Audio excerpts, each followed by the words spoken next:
Welcome back to the podcast. Ladies, it's good to be here. Thanks so much for being here. If you're here with us, it's so good to see. It's so good to be seen. So good to be back. I will tell you this. Make sure before we get started that you subscribe to the podcast. That's the most important thing that happens here. It's going to happen every time I'll ask you. And I'm going to ask you to take it and send it to somebody and share the episode. Get that shareable link. Put it on the Facebook. Ask somebody, say somebody that you've built a lot of credibility with. Say, hey, I need you to help fucking promote this one guy that he just got started. He's got a lot of potential. Hey, look, he's a good guy. He's a good guy. Listen to his voice. He sounds so soothing. I think that's what I do. I think this is a soothing podcast. So make sure you subscribe. Get someone to help me fucking build an empire so I can be, I'm not going to name names. You know what I want to do. You know what I'm trying to do, man. All right. Jesus Christ. So, look, this week, I really don't want to do this. I really don't want to do the podcast today. I'll tell you why. It's not that I don't love it. It's not that I don't love you, that I love everybody, that I love doing the podcast. It's that I did it already. I did the podcast. I did a podcast. And I had a guest. I had my first guest. And I was excited about the new direction of the podcast with guests. Because it was a lot of fun. It was a 2-hour podcast. Hey, 2 hours. We did it. But guess what? Like all things, the Murphy's Law. What's the Murphy's Law? Everything that can go wrong will go wrong. Well, it did. It went wrong. The audio just didn't record to the video. It wasn't there. And there's nothing. This is what happened, right? So I'm in the guy Lee, it's my good friend Matt Boyd. It's a great time. We had a great conversation. We talked before the podcast. We talked after the podcast. And I'm going to edit the podcast. I put it on a flash drive. I pull it on my computer. I go, why is there what's going on with I must have made a mistake with my headphones. Because there's no audio in this. No, there's no audio in the whole goddamn thing. And I won't tell you why, but I know why. And if there's something you want to, maybe you'll learn about me, or if you know me, you know about me. I hate getting things wrong. There's nothing worse than and so you know what I wanted to do? Burn the podcast. That's what I wanted to do. Hey. I was going to burn the podcast down. I was over it. I was like, I'm never doing another podcast. Today I woke up. Yesterday I drank and I watched fights. I did everything I could do to forget about that I ruined it. That I ruined a podcast. I'm never going to forget about it. And then today I woke up and I was like, oh, why are you so mad? I'm like, oh, you forgot to record the podcast audio. And that's, so look, we're going to get through this one. It's just going to be episode 3, baby. It's just going to be nothing special, but a little solo episode 3. And then maybe episode 4, Matt Boyd will be on the podcast. Hey, we love Matt Boyd. We're going to have him back on the podcast soon. Come and knock on our door. Matt Boyd will be on the podcast, ladies and gentlemen. And when he is on here, you know what I'm going to do? I'm going to make sure I record the goddamn podcast audio. And it's going to be a great time. And I'm going to have a lot of fun doing it. So, Matt Boyd, please come back. And thankfully, he's an understanding guy that knows my podcast means nothing. So, he's like, who cares if you recorded it? Who cares? It means nothing. So, thanks, Matt Boyd. So, that's not what he said. I keep looking I have 2 notes. I got 2 notes. I'm looking for them. Get rid of these notes. I don't even want them. Man, I feel like shit. Not only do I hate myself for not recording the podcast, I've also been eating, I haven't been eating sugar lately. Which is not like a health conscious decision. It's that I've moved to a new house and I've run out of groceries. So all I have are like pine nuts and noodles and sauces, and I'll eat a little chicken breast. That's what I've been eating. So my body wants sugar so bad, and it's not getting it, man. I'm not eating my cereals. Normally I eat a nice cereal. Special K. Y'all know anything about Special K with red berries? What the fuck is up with what do y'all think about Haley Williams? Matt Boyd kept wanting me to say that, and I am going to adopt that into I'll go, just every now and again, we're going to do a little... what do you think of Haley Williams? So that'll be fun to add. If you don't know, why don't you listen to... If Tyler, the Creator... I used to be a huge Tyler, the Creator fan, and that's from a song called Yonkers, and I had forgotten that, right? But what I remember about Tyler, the Creator, is that he wanted everybody to say the N-word, which was crazy to me. Tyler, the Creator, was out in his lyrics a bunch of times he would just talk about the power of words and how he liked to take the power away, because words only have the power that you give them. So he's saying that the N-word is a hateful word, and that he would encourage his white fans to say the N-word, which is, hey man, what are you gonna do about that? Not do it. Probably don't do it. Don't say it. Did you ever see the Kendrick Lamar concert? There's this old video. It's a couple years old by now. It's at a music festival, and Kendrick Lamar gets a white teenage girl out of the audience to come up on stage and do one of his songs, and the hook for the song is just the N-word over and over. It's just a lot of N-words, which is fine if you're Kendrick Lamar, it's fine. But he gets this. He knows what the song is. And maybe they're not thinking, I don't know, maybe they think she'll censor herself, but she just starts going, she lays it out there. She doesn't give any power to those words. She doesn't respect it at all, dude. She's just out there saying them ends, dude, laying the end down. And I don't ever promote that. Which camera do? I would never promote anybody doing anything like that, because it's wrong. I don't care if you like Kendrick Lamar or not. You would never say it. Nah, man, but so I'm not ever saying it. Hey, I'm not ever saying it, and Tyler the Creator can never make me say it. And I don't even like Haley Williams. I don't know anything about her. She's from near where I'm from, but I'm never saying the N-word, and I can promise you that on this podcast, you will never, on My Room with David Justine, you'll never hear the N-word. Unless I have an African-American guest. They can say whatever they want. But anyway, so I haven't been eating any sugar. That's what I've been talking about, right? So my body feels like it's falling apart. I don't know if you know anything about your gut biome, but your stomach's got a bunch of living creatures in there. And they like it when they get used to sugar. They want that sugar, and they will tell your brain. They say, go out and get me sugar. Go out and get a McDonald's soda. Go out and get it's a bunch of sugar. I don't know. That's about the only sugar I get. A little McDonald's soda, baby. And if you don't eat McDonald's, you're not an American citizen, okay? Eat McDonald's every day. No, you really can't. It's not a black-owned business. That's why you can't support McDonald's anymore. So I got to find a new fast food restaurant that's owned and operated by African Americans, and I'm back to fast food sodas. So as soon as I can get that, I'll get the sugar back in my life. So that's something that's going. What else, man? I hate it. I hate the podcast. I don't ever want to do it again. After I didn't record, I'm telling you, you don't even know how. Do you do a podcast? Hey, do you do one? You ever done one for 2 hours for the first time with another person, and it was great, and it was like, whoa, I had everything working good, and I was a good host, and I asked some pretty good questions, and it wasn't amazing, but it did pretty good. And then you go to edit it, and you go, whoa, oh, wait, I didn't put any audio in this. It's horrible. So I'm going to get through it anyway, dude. I got some other stuff I can talk about. People in Corona. Is Corona happening more because people are afraid to be alone? So Corona is on the rise everywhere, and people are going on vacations. People are hanging out. They're yelling about they don't want to wear masks. I wonder if that's because people can't stand to be by themselves for like a little bit of time. There's so many people. That was like all the people I know, the first, like young people, the first thing they were saying was like, they don't know what they're going to be able to do without going out to bars, going out to music shows. Maybe people ought to just get a little more comfortable, Everybody ought to get a little more comfortable. Like vegans. This is how good I am at comedy. This is my horrible transitions. Vegans are, I was thinking about this the other day. Why do vegans have to have food that's like the food that they can't eat anymore? It's like vegans are always on the search for the best. It's like the best chicken barbecue sandwich for vegans. Like I went to Whole Foods. I started going to Whole Foods recently, and it's just like everything in there. It's like vegan versions of all, and right next to it, and they got big labels. It's like this one's the vegan one. This one's the not vegan one. It's like, if you're going to be a vegan, isn't it because you just don't want to eat animals?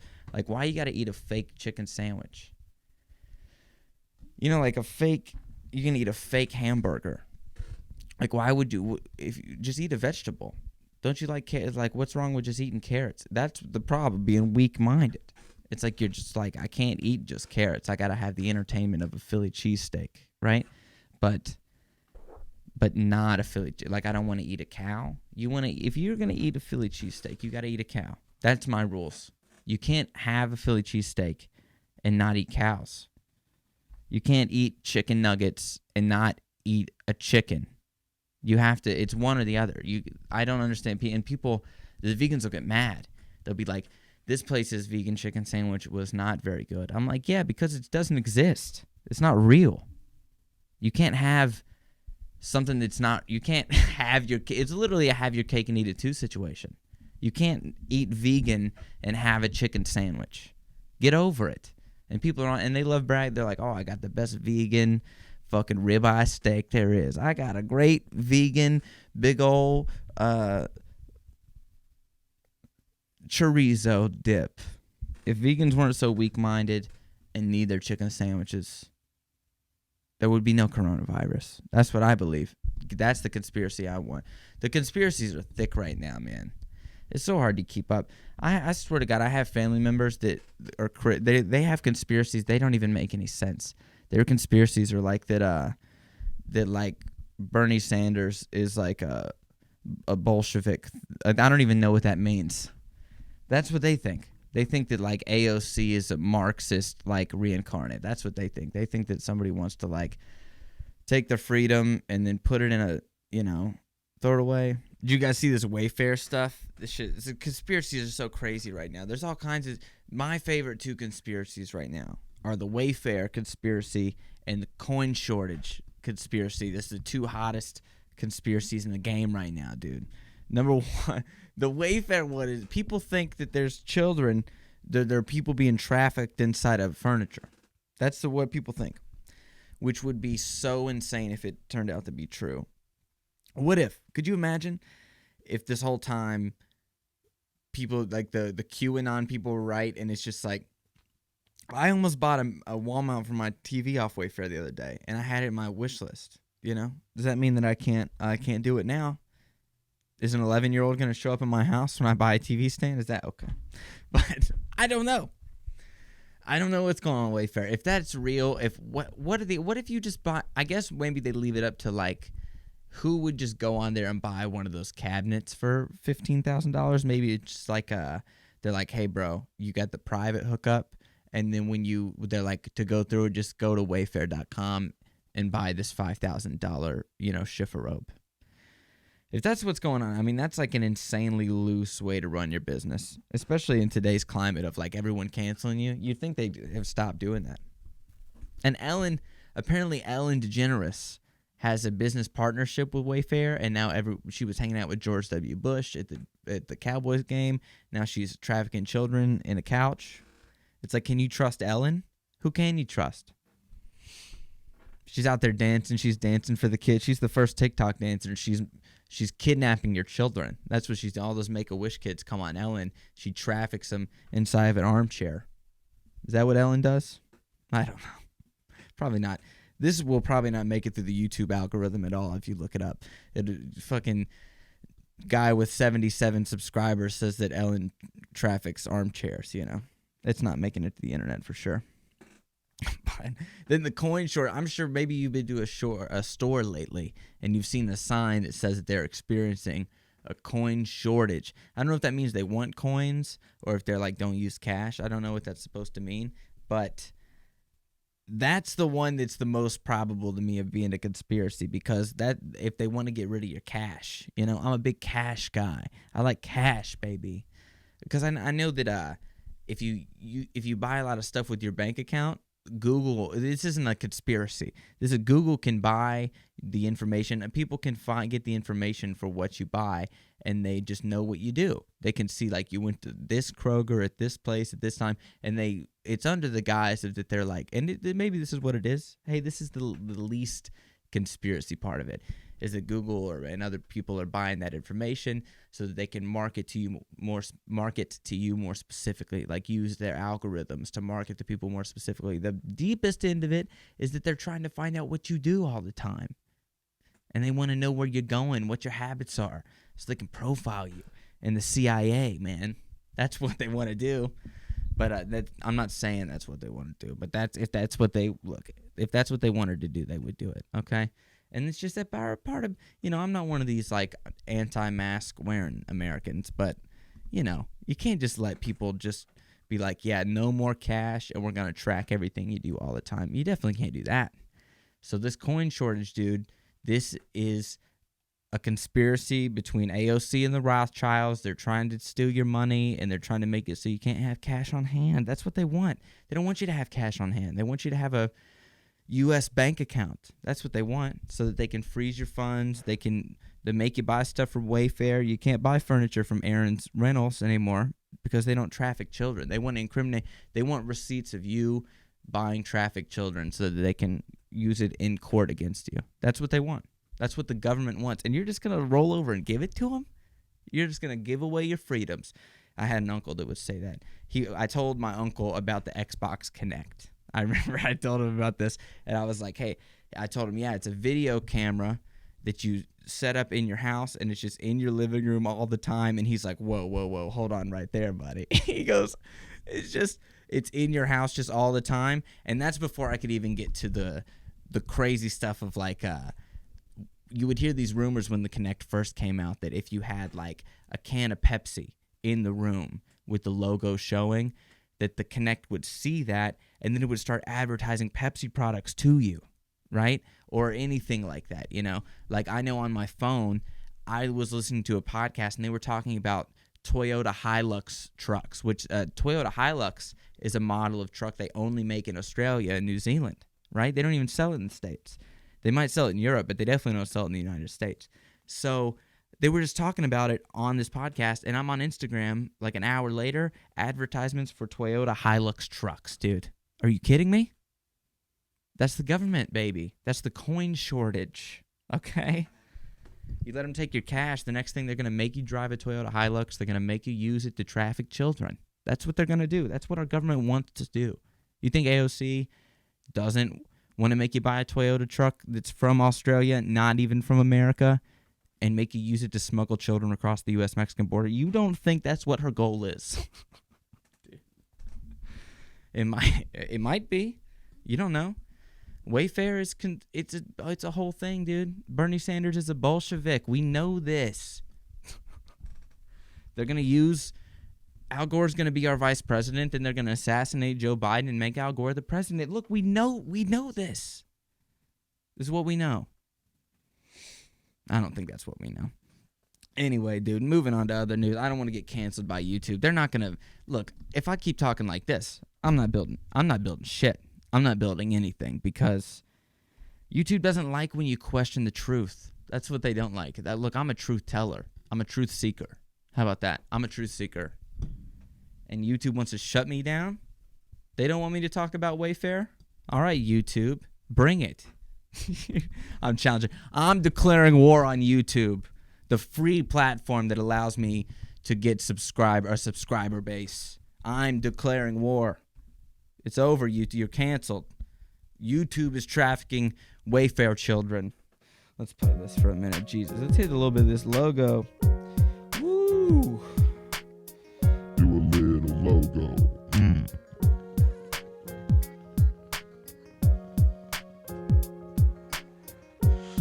Yeah.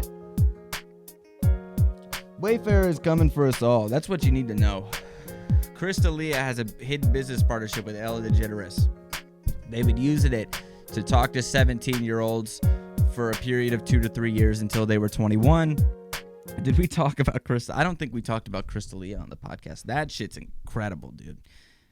I mean, incredible is not like the right word depending on when you stop listening to what I'm saying. But Crystalia, ladies and gentlemen, I was never a huge fan of stand-up. Honestly, I never saw his stand-up because I'm a huge comedy fan, but I just didn't happen to see him in person. A lot of the comedy I watch is in person, and I don't really watch a lot of specials anymore. I used to really love specials, and then the way that I'm into comedy, I started to see that I had never been to a live comedy show really before I worked in a club, so I only knew it from specials. And then I realized that my perception of comedy, because I had only seen specials, was very different from what it really is, right? So the club act is better. The live act is better than the filmed one. I think because there's not as much pressure and it's open to just different things happening. It's not such a strict environment. The comic feels more free to riff. The special is more like a a recital version of this act that they've been touring for a long time. So I kind of like the club act over the special, and I fucking completely forgot Crystalia. That's what I was talking about. That'll happen sometimes. We'll get off. I don't have a fucking producer to keep my minutes for me. No, but Crystalia, so I never really watched his Netflix special. And I think I watched one of his specials, his one white male black comic, which, hey buddy, getting canceled for that no matter what here soon. So, but I was a huge fan of his podcast. He had a pretty good podcast. Lately, I didn't dig it so much just because it was like pretty silly. It was getting pretty silly. Maybe the pressure was getting to him. Maybe he's cracking a little bit. But I think he also became a father recently. But I hate to hate on a guy. I mean, I'm not trying to take a hard line stance on anything. But if you look at what happened, he's definitely a guy that tries to hook up with girls through his like email and through his Snapchat because he's a celebrity guy. So he's definitely like trying to take advantage of celebrity to sleep with ladies, which is not nice at all. So, but what you do have to understand is that that's like just some rock star shit, you know? That's like anybody you know that's like a rock star that's done that, it's like you got to cancel them now. Like all the guys from the 80s, like anybody that was in a band before 1990, you know, canceled. They're all canceled, dude. Because who's not like, and their band staff, their roadies. The roadies are canceled. I know a guy that I used to work with him at this audio shop, and he was a roadie, but I wasn't like a road guy. He was like actually on staff with these bands. And what he would do is like when the shop guys came to shows and got backstage like worker passes, and we were leaving, if we're leaving the show early, he would ask you for it, and he said that he would call them his ass passes, right? So what that is he had these like on standby extra for nothing, and he would like girls that were trying to get backstage, he would proposition them for sex in exchange for these backstage passes. And they do it, bro. I mean, that's crazy. And when he said that to me, there was nothing about it that I thought was cool at all. I was like, that's weird, dude. And he was very excited. And I was like, not cool at all. And maybe that's because I'm just naturally a nice, hey, what camera? I'm a nice guy on the natch, dude. I don't need steroids to make me nicer. Are there nice steroids? I don't think there are. Anyway, Crystalia, I don't know. Is he a pedophile? I don't know. Is he a scumbag the way he was hanging out with ladies? Yeah. So, that being said, all I have to say, if people aren't going to buy his tickets and go to shows and watch his podcast, or if he's not going to put on shows or do a podcast or anything like that, I mean, that's what happens. If he starts doing shows again, starts doing a podcast again, and people listen to it, and people go to his shows, and he makes money, that's what's going to happen. Unless he gets arrested and put in jail or told he can't do a podcast, I mean, that's what's going to go down. So it's weird to me when people, this is what bothers me. It's nothing about the Crystalia thing. It's always strange to me when there's people, they never liked him. A lot of people never liked Crystalia. They always thought he was a bad stand-up, and people said that his dad got him everything in comedy because he works as a producer or director or whatever. But the reality of the situation is, right, that he's a comic that was successful, and there are a lot of people that didn't like him. And I don't really, who believes the people that didn't like the person that when the shit goes wrong, they come out and they'll go, yeah, that's right, I was right to not like them the whole time. I was right to never, like, that's such a weird perspective to think is valuable. When people like, yeah, time's finally up on that guy that I always said was not good, that I never liked, and I always told everybody he wasn't a good comic, and not only was he not a good comic, he's a bad person. And I knew it, and I didn't like what he did. The whole time, I didn't like his comedy. Like, who cares about that person? You want to hear from the people that are like, they did like him, so then they have to question how they felt about it.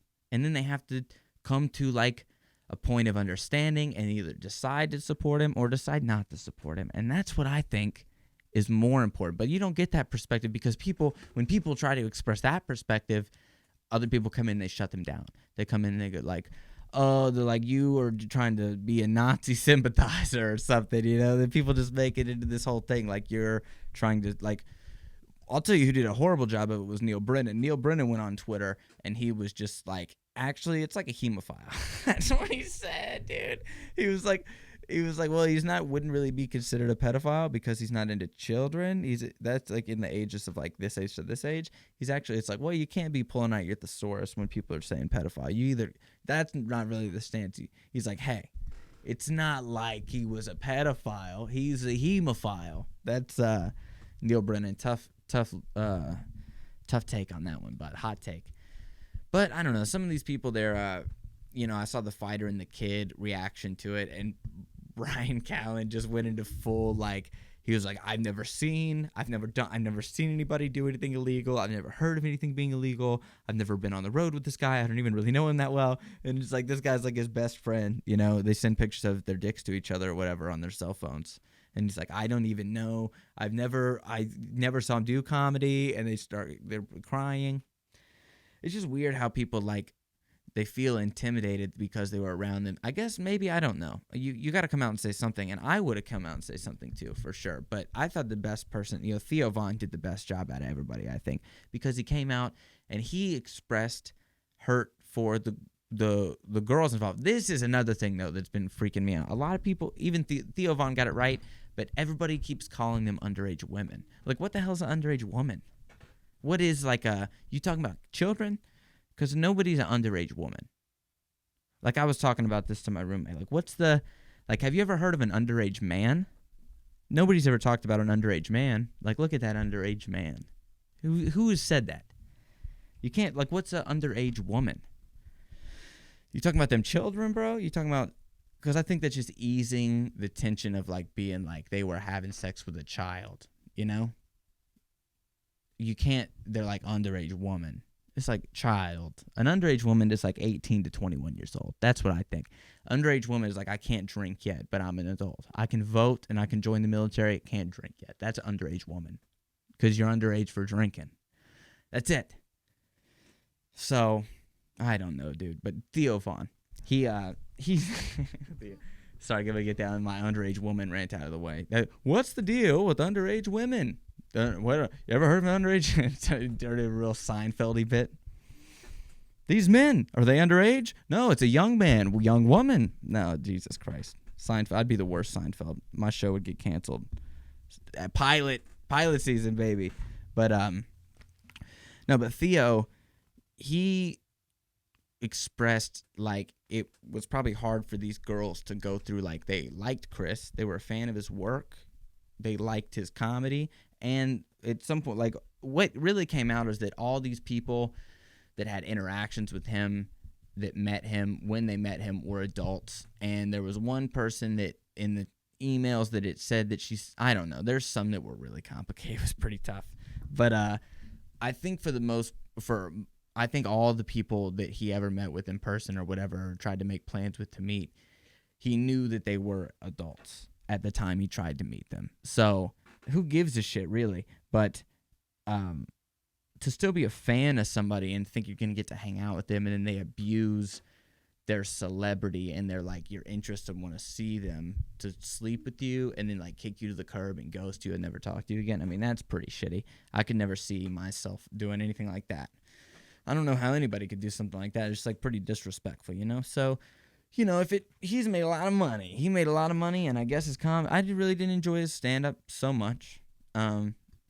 And honestly, this is what I will say, since that's a hurtful comment to make, and I would be hurt if anybody, even though, like, he's a way more famous comedy. He doesn't care if I say that I didn't enjoy his comedy.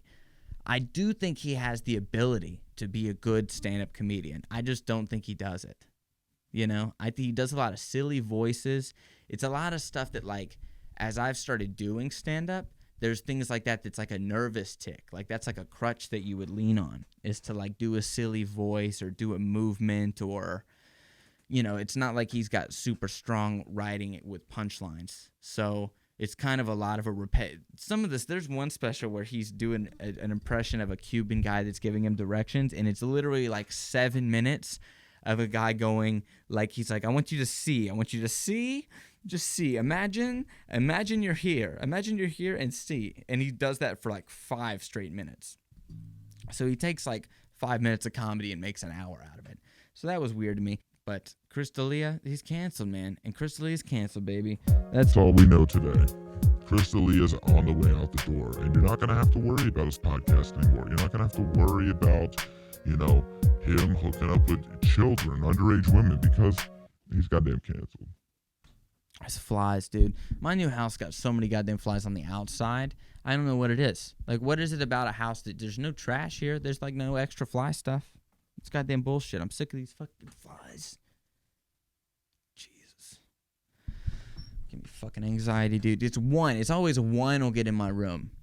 And he's like, you'll just hear, it's quiet, you'll be chilling, and it's like, you're like, looking around.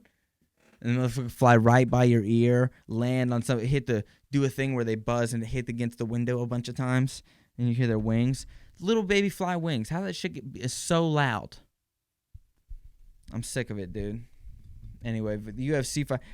I don't know if I'm going to talk about the UFC fights, because who wants to hear me break down a bunch of fights in a sport that, I talk about it nauseam already. But I talked about Mike Perry on one of the past episodes, that his girlfriend, Mike Perry, if you know, he was on one of the UFC Vegas cards. He was the co-main event with Hooker and Poirier, so versus Mickey Gall. And he won pretty convincingly. He won the decision, and he went out celebrating, I guess. But he was the guy that was famous for, he had his girlfriend in the corner with him. He brought no cornermen. He only employed his girlfriend. She knows nothing. She had 7 years of freestyle wrestling experience in like high school or something, like maybe middle school and high school wrestling, but that's it. And she held pads for him all camp. He had nobody to help him, but apparently he owed a bunch of money in taxes, and he was really banking on he had to go out there and win the fight and not pay cornermen and not pay a camp because he needed all the money to pay off his taxes. So after the fight, like this past week, there's a video that comes out of him, and I might try to include this in the podcast. I'll definitely put it in the episode show notes. But he goes to a bar, and he apparently ran into a woman or hit a woman. He already hit somebody in this restaurant that he's there and he's hammered drunk with his girl. And then they ask him to leave. They're trying to throw him out, and he's throwing a fit, and he's cursing and yelling. And there's the male customers that are at the restaurant, they don't know who he is. They have no idea who this guy is. And he's just this guy that's got a loud mouth. And he's not that tall. So, like, it's not like he's this huge, like, physically looming character. And maybe with clothes on, you can't tell how jacked this dude is. But he is a deadly killer at the 170-pound weight division, dude. Like, this guy is legit.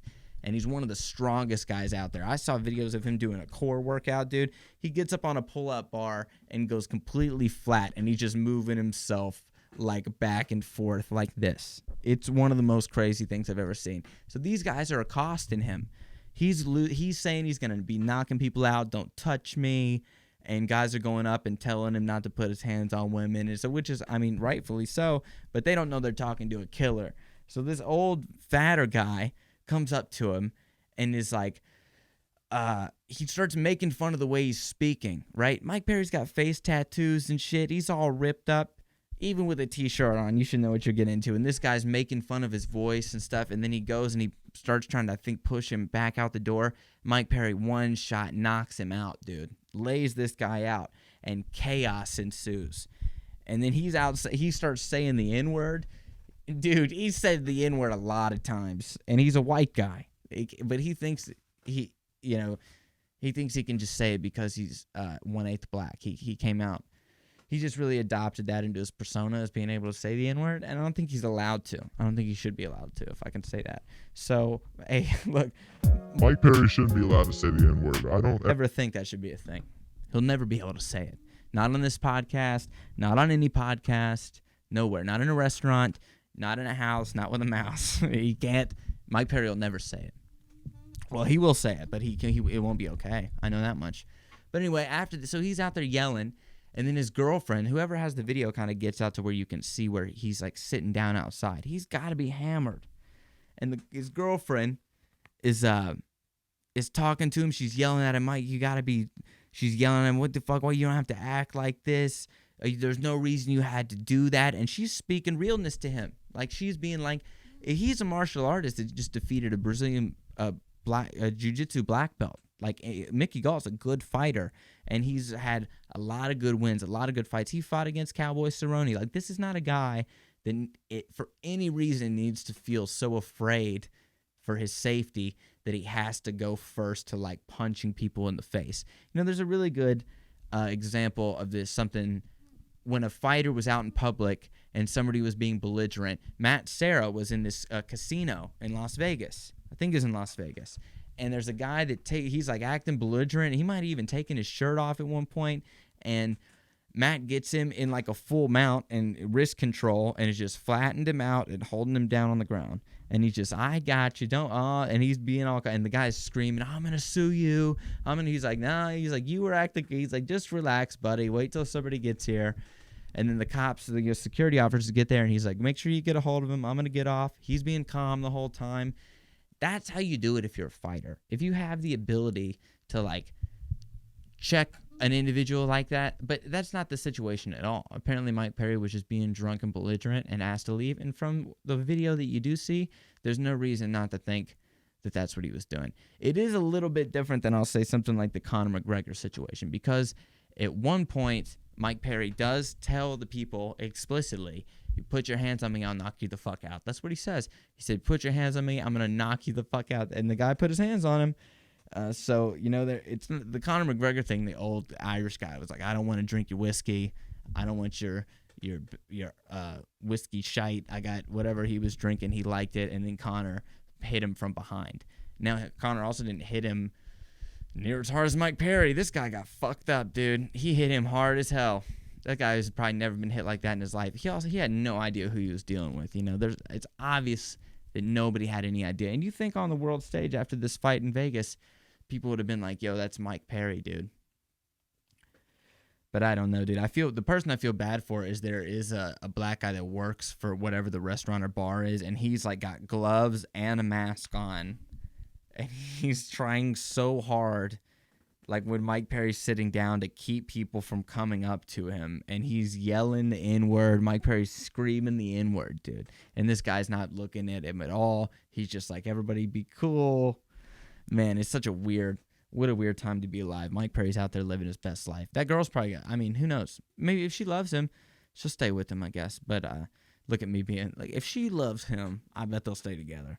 But I don't know, dude. They haven't been together for very long. It's his new girlfriend, and she just has the first time she's seen him fight in person. So I don't know, man.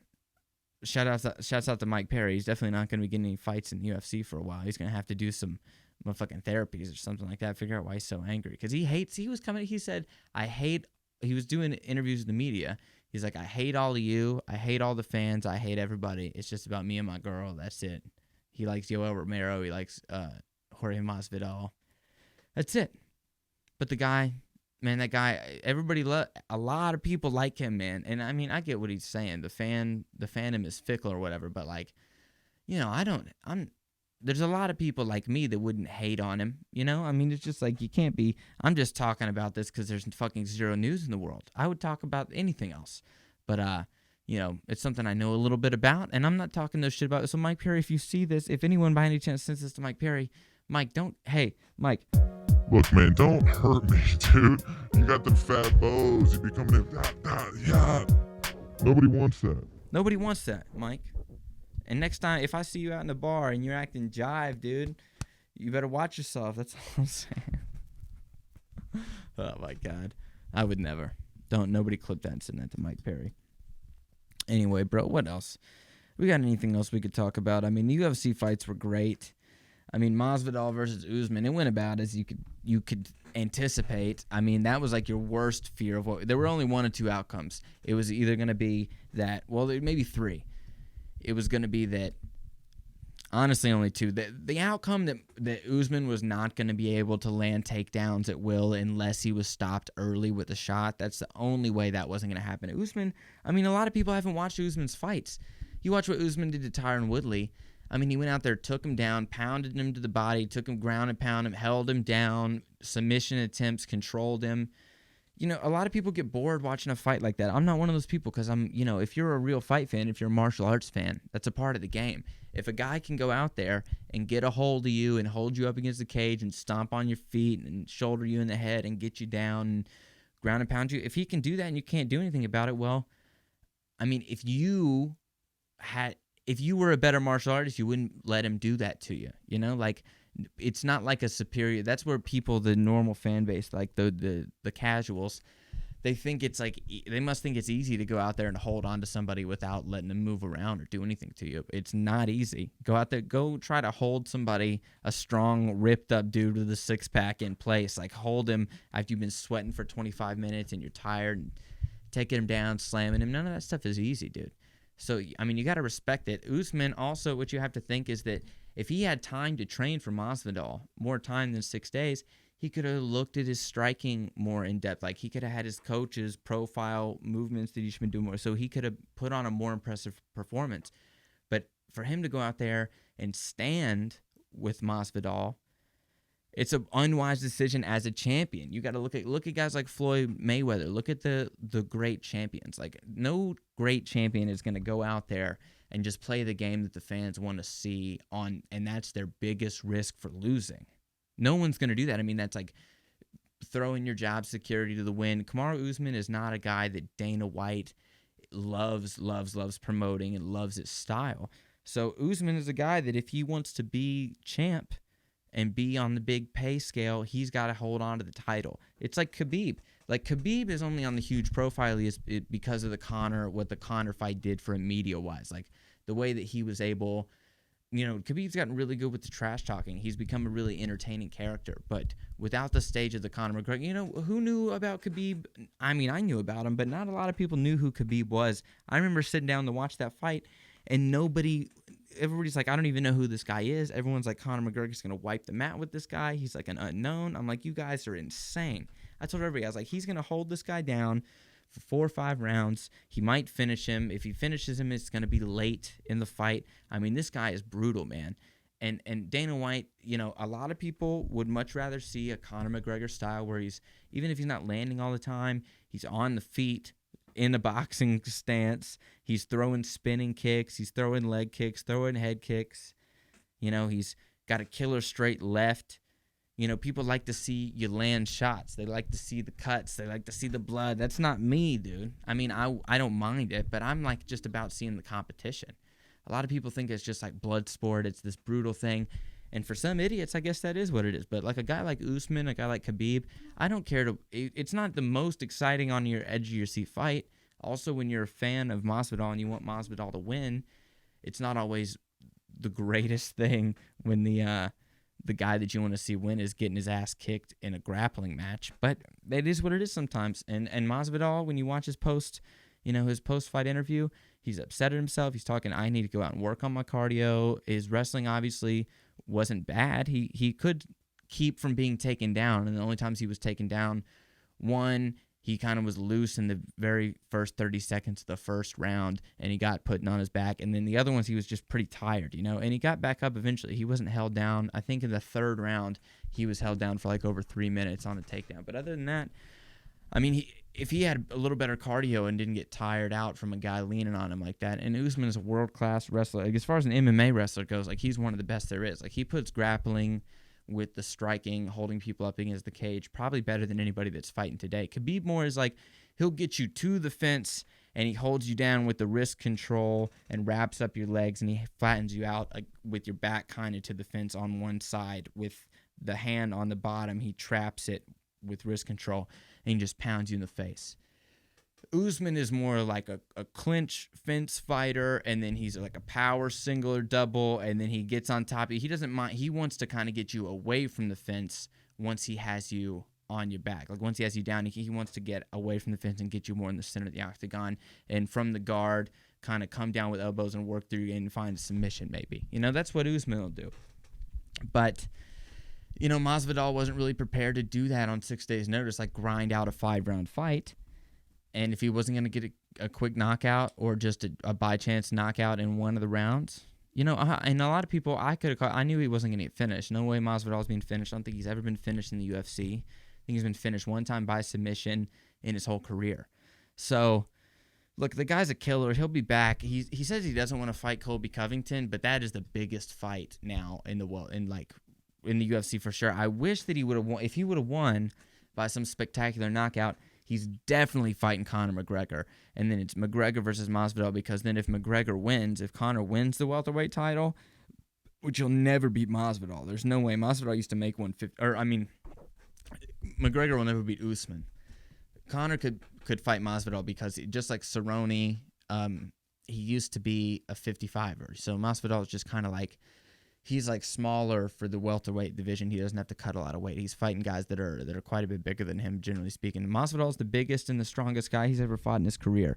So for him to go in there, and he held his own, he's pretty impressive, and he flew across the world. You got to think, it's not like he left his living room and drove across town. I mean, this guy had to get COVID test on COVID test on COVID test. He had to figure out how he was going to get his mezcal company to help him charter a private plane to Abu Dhabi. And he gets over there to the desert. He's got to quarantine in a hotel room for 2 days. And then he's got to train for a little bit. And then he's got to go out there and fight. So, I mean, that's a pretty tough challenge if you're Masvidal. And kudos to him, dude. You got to give it up to him. So, hey, man, we love George Masvidal. We're a big George Masvidal show. That's what we love. So, the co-main event, big robbery in my opinion, dude. I mean, Volkanovski, I love him. I love the guy. He definitely won the first fight. There were some people out there that said Holloway won the first fight. I don't agree. Volko ate him up with the leg kicks. He made him timid and switched stances, and he wasn't able to land shots at will. And Volkanovski looked really good through the whole first fight. In the second fight, Holloway dropped him in the first and the second round, dropped him with a head kick, dropped him with an uppercut. Third round was really close. I think you still got to give it to Holloway, though. But the problem is, and I heard some people talk about this, I'm glad to hear it, that other people thought this way too, is that when you're judging a championship fight and the contender takes the first 2 rounds clearly, right? Or the contender. Yeah. So contender versus champion. Contender takes the first 2 rounds pretty decisively because he's dropping the champ at the end of the rounds. When you get to the third round, you don't know how the rest of the fight's going to go, but if you give the third round to the contender, if it's a close round, you're pretty much guaranteeing a decision for or against the champion no matter what happens in the next 2 rounds unless they get a finish. So, like, if you're a judge and you scored the first 2 rounds decisively for one guy, when you get to the third and it's like you're ruling against the champion, you're pretty much setting it in stone that if he doesn't get a finish in 4 or 5, which is more unlikely if he didn't get a finish in the first 3, he's not going to be champ anymore. So you might go, well, the first guy, he got him decisively, and this one was close, so we'll give it to the champ. I think that's what happened in your split decision. You had one judge that judged it honestly, and then you also have the fourth round. I mean, I think you give it to Volkanovski, but it was really close too. And it's crazy for me that the differing opinion with 2 judges to 1 on round 3, thinking that Volkanovski won, that not one of those judges then thought that Max won the 4th round. So I think that kind of puts the judges on the spot. I think a lot of people have, there's I don't know if it's Ryzen or One Championship, but there's one of these other fight organizations that they do a whole fight judging. They don't do the 10-point must system, which the 10-point must was adopted from boxing because MMA doesn't have its own commission. The boxing commission has been adopted to help run MMA, and so that means that all the judges don't even know anything about MMA most of the time. They only know about boxing. So they're just kind of like basically informed about it. And some of them, sometimes, who knows how much they're watching the fight, who knows how much they can see from where they're sitting. They watch a lot of fights throughout the night. They don't hear the commentary, which is not necessarily, it's pretty against helping score the fight if you listen to commentary. But I don't know, dude. It's just kind of, it's really shitty that Max Holloway he's the greatest featherweight of all time, in my opinion, still. And he lost the first time a decision, and then this time he comes out and he wins, and everybody thought he won. I don't know. There's not a lot of people out there that think Volkanovski won except for 2 judges, 2 out of 3 judges, which unfortunately is the most important opinion on who won the fight. But, Holloway, that he's not going to get a 3rd rematch in a row. It was kind of unlikely that he would get this 2nd rematch. And Volkanovski likes staying active. So what you got to think about in the 145-pound division, if you got Chan Sung Jung, Korean Zombie, who is, he should have fought Brian Ortega to decide the number 1 contender, or that's what the plan was. But I think not knowing what Holloway was going to do had everybody a little bit on standby. Also, Ortega was trying to take a fight against Chan Sung Jung, and then Chan Sung Jung said he couldn't get out of Korea, and apparently that was not. I don't know. Maybe it was true. Maybe it wasn't true. Brian Ortega saying it wasn't true, that he knows people from Korea that live in Korea that said he could have gotten out at that time, especially him being an athlete, if normal people could have gotten out. But I don't know.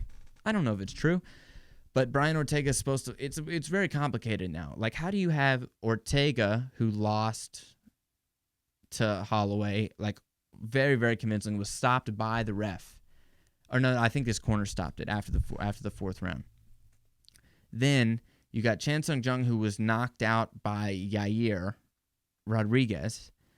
Yair and Zabit, I think, are going to fight. So you got all these guys. It's like none of these guys can fight for the title without fighting Max Holloway if he's not the champion. Like, whoever fights for the title next needs to fight Holloway first. So if that means, like, Max wasn't horribly hurt in this fight, didn't suffer a lot of injuries, but also his confidence has got to be killed. He's got to be destroyed from not being able to get the title after winning a championship fight, like obviously winning.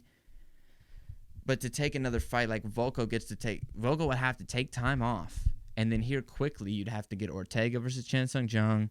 And then honestly, Chan Sung Jung would probably have to fight Holloway. And then Ortega would have to fight like Zabit or Yair. And then the winner of those two fights would have to fight each other. And then they would have to fight Volko. But that means Volkanovski would have to be off until like next August, which I don't see happening at all. And it might maybe even have to be longer. So, man, it's tough. It's really tough to say. What if Henry Cejudo came back? That's the only thing that could save it, right?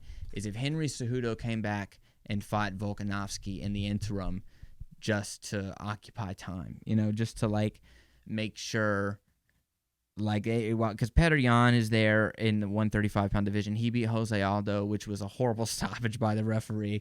I mean, that guy was getting his head beat on for a long time, and, I mean, he just, like, the referee would be right about to stop the fight, but then I think Jose was just in so much pain he would have to move, and then the ref was like, oh, he's defending himself, and then again he'd get beat on until, blood. He's fucking, when he had the earmuffs on, just head face down on the mat, getting beat on. It's horrible. It's a horrible stoppage. But Petr Yan is a beast, dude. That guy's a killer champion. He's going to be around for a while. But he's got Aljamain Sterling next. Corey Sandhagen's still around over there. Dominic Cruz. Henry Cejudo's probably coming back.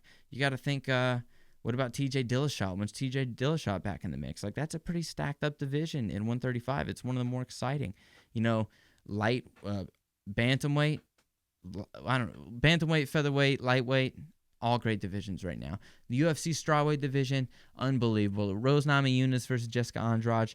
The fight was going really well for Rose Namajunas for a while. And she still won. She won a split decision. I thought she should have got a unanimous decision. Now, again, another weird scoring from the judges that two of those rounds got scored for Andrade. Maybe just because Namajunas was showing more of the damage than Andrade was. But, Rose got her eye busted, huge hematoma under her eye, broke her nose. But she still looked great out there. Her footwork is great. I swear her boxing and footwork is some of the best in all the UFC. Probably it's the best in the women's division. Obviously, Amanda Nunes has like a greater power in her boxing, but as far as technique, like Trevor Whitman has done so much with Rose Namajunas, and lately it's just been, her boyfriend Pat, whose last name I can't remember right now, but Rose Namajunas did great fight. I'm excited to see. She's got to be fighting Weili Zhang next for the title, which Weili Zhang has had nothing but great fights since she's been in the UFC, all the way to her title run. Her fight with Joanna Jędrzejczyk, one of the greatest fights of all time. It's got to be the greatest women's fight of all time. It could be the greatest fight ever. It's fight of the year right now. To beat out Hooker and Poirier. It's like that. It was up on the feet the whole time, strike for strike. You didn't know who was going to win the fight. Everybody was pretty certain that Poirier would win, but nobody was really sure about that fight. So that one's going to be fight of the year, I think, for sure. Plus, it's a progressive year, baby. Give it to the ladies. Give them fight of the year. Give them ladies fight of the year, guys. Come on. They deserve it. But the night of fights, it was great. Fight Island, long as hell. It's one of the longest fight cards I've ever watched. I was tired as shit. I fell asleep on the couch like as soon as the fights were over. But, all in all, you got to give it up to the UFC for putting on live sports in a world where nobody's able to do it, and they've been able to put on like 12 events or something like that. It's crazy how much they've been able to do. And it's the best sport, I think, as far as sitting at home and watching it. It's a lot, I'd much rather watch basketball in person, and it's, basketball and MMA. That's my favorite sports, baby. That's it. So, you know what? I think that's what we'll do for the podcast today. You guys have been a lot of fun. Thanks so much for being here again. Make sure you subscribe to the podcast as always. and share it with 2 people. Take that link and take it off of YouTube. Click that share button and put it on Facebook somewhere. Put it on your Twitter. Send it to 2 people in a text message. Tell them to get out here and listen to all this dumbass shit I got to say. So, once again, thanks so much for being here. You guys are the best. It's the greatest podcast in the world. Love you guys. I'll see you next time.